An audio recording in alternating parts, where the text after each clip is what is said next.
For Morningstar, I'm Christian Charret. There are many ways in which index providers and the ETFs that track them have tried to improve on the performance of traditional indexing. These strategies are often called smart beta, while here at Morningstar we prefer the term strategic beta. By far the simplest of these approaches is equal weighting, and I'm here today with Christopher Doll, Vice President of ETF Sales and Strategy at Invesco Canada, to talk about the pros and cons of that approach. Christopher, thanks for joining us today. My pleasure. Thank you for having me. So to start with, can you please explain what we mean by equal weight? Yeah, equal weight is really the simplest of smart beta, or what you term strategic beta strategies. It effectively takes the universe of stocks in an index and weights them equally across all the securities. So what are the benefits to the equal weight strategy? Yeah, from my perspective, the biggest benefit is the diversification that you get. In a market cap weighted strategy, what happens is you end up owning more of the larger stocks because they have a greater weight in the index. And in an equal weight strategy, you're diversified across a broader range of securities and sectors within the index. And can you give us some examples of how that can be a benefit? Yeah, so in certain market conditions or certain market environments, the concentration of stocks into one sector that is performing really well, you benefit in a market cap weighted strategy when the markets are going up, but then you also are impacted negatively on the downside. So think of, for example, of Nortel back in 2000. When Nortel was doing really well, the market went up its performance, Nortel's performance, drove the market up. And then subsequently, when the performance turned, it pulled the market down. And in equal weight strategy, where you have a much smaller weight to that single stock exposure, your performance wasn't as impacted by that single stock as you would have been in the market cap weighted strategy. And we're seeing this play out more recently with the so-called FANG stocks led by Facebook, which has recently had some troubles. Yeah, the FANG stocks have really been the catalyst to what's been driving the markets over the last 18 to 24 months, I would say. In 2017, for example, the 14% in those securities drove about 25% of the returns in the market. In 2018, we're seeing about 50% of the returns in the S&P 500 being driven by those FANG stocks.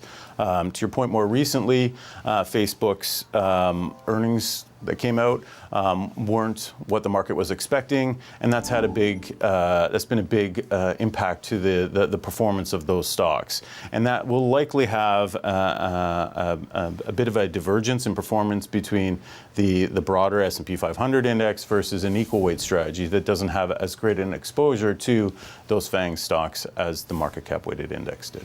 So diversification is one of the main benefits. What are some of the other advantages of the equal weight strategy? Yeah, the biggest one is the rebalancing effect. And so with an equal weight strategy and this index specifically from S&P, they rebalance on a quarterly basis.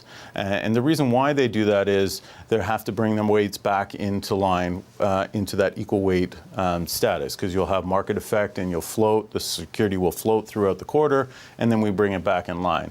What effectively is happening when that rebalance takes place is you're harvesting your winners and you're reinvesting in your losers. So it's a constant sort of contrarian rebalancing that adds value over time. And we've seen that in a number of smart beta strategies.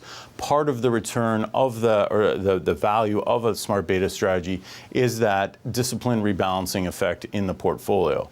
On the flip side, a market cap weighted strategy would just let that weight continue to ride as long as the stock is going up, and then if that leadership of that stock and the performance turns, like we're seeing with Facebook, it would go down. The market would go down subsequently with that stock. And there are also the equal weight strategy also benefits from some factor exposures. Can you tell us about that? Yeah. So when we think of smart beta or strategic beta strategies, a lot of the economic thesis behind these strategies is rooted in factor investing. And so with an equal weight strategy, because you're tilting away from the largest cap names in the market cap weighted index, you're naturally going to tilt a little small cap. In the case of the S&P 500 index, equal weight index, you're tilting towards mid-cap names because it is a large cap index as your starting universe. You also end up tilting a little bit more value. So because the leadership of the market cap weighted index is driven by the largest stocks, there's more momentum in a market cap weighted strategy, and in equal weight strategy you end up taking on more value exposure than the market. Now, we've talked about some of the benefits. What are some of the drawbacks of this strategy? Yeah, there's a few drawbacks. You do end up having slightly higher turnover in the portfolio. It's not significant. Over the last 5 years in the strategy that underlies our Canadian strategy, you average around 20% a year. And so that is fairly reasonable for a smart beta strategy, but it's a lot more than your traditional S&P 500 market cap weighted strategy. Now, equal weight ETFs have been around for a while in Canada, but they tend to be popular more among the some of the more sector focused strategies, or strategies that involve a very small number of stocks. Now, at Invesco, you launched an equal weight strategy that's centered around the S&P 500, which of course has 500 holdings. Mm-hmm. Is that more challenging to implement that kind of strategy on such a broad index? Not necessarily, no. So the strategy is the 500 most liquid stocks, arguably in the world, because the starting universe is the S&P 500. And so our ability to implement the strategy, do the quarterly rebalancing is very seamless. And so while it's true that most of the equal weight offerings available in Canada have been very sector niche plays, the true benefit of the equal weighting strategy can be seen in the performance success of equal weight versus broad equal weight on the S&P 500 versus the market cap. And we've seen that persist over market cycles and over time in the live environment. Now, an S&P 500 index is normally seen as a core holding for one's U.S. equity portion of their portfolio. But would you consider this fund, this ETF, the ticker is EQL, would you consider that a core holding, given that it has a much smaller cap profile? Yeah, absolutely. Even though you do tilt a little small cap, and it's more mid cap than small cap, even though you do tilt that way, it still is the same 500 names that you get in the broader index, but less risk from a concentration standpoint, security concentration or sector concentration standpoint. So in essence, you're reducing your overall security exposure risk. You do, on the flip side though, you do pick up a little bit more volatility because you are tilting to those smaller names, but that volatility is offset by excess returns over the market cap weighted index. Now, the ETF EQL, its live performance record is very short. The fund was just launched in May.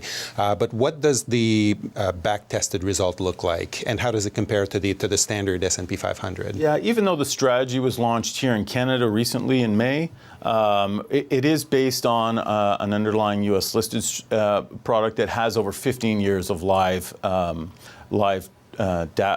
performance data.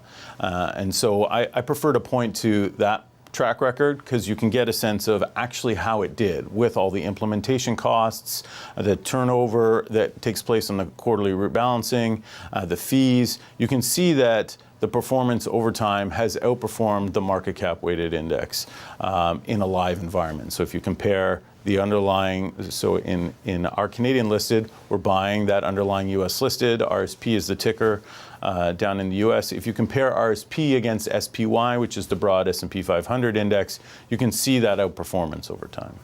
Christopher, thank you very much for explaining all this to us today. My pleasure. Thank you for having me. And for Morningstar, I'm Christian Charret. Thank you for watching.